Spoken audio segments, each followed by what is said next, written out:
Clicking on My Account, 4 options are available: My Nickname, My Password, My Level, and Color Codes.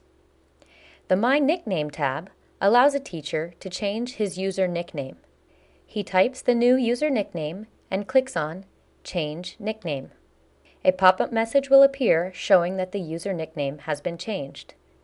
Now the teacher will see the new nickname at the top of the page. Let's click on My Password to change it. Mr. George will have to type his old password and type the new one twice. Then he clicks on Change Password. A pop-up message appears confirming the password has been changed. Clicking on My Level allows you to change your level in ePEARL. Mr. Springfield will select a level from this drop-down menu. For example, he could click on Level 3 and then click on Change Level. A pop-up message will appear showing that the level has been changed. You can switch between ePEARL levels without the fear of losing artifacts. When switching from Level 1 to Level 2, only artifacts in the Presentation folder are moved. However, artifacts created in Levels 2 and 3 will not appear in a Level 1 portfolio.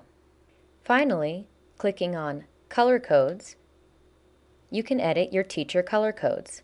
For example, Mr. Springfield wants to change the third one. Instead of To Do, he types To Review and clicks Save.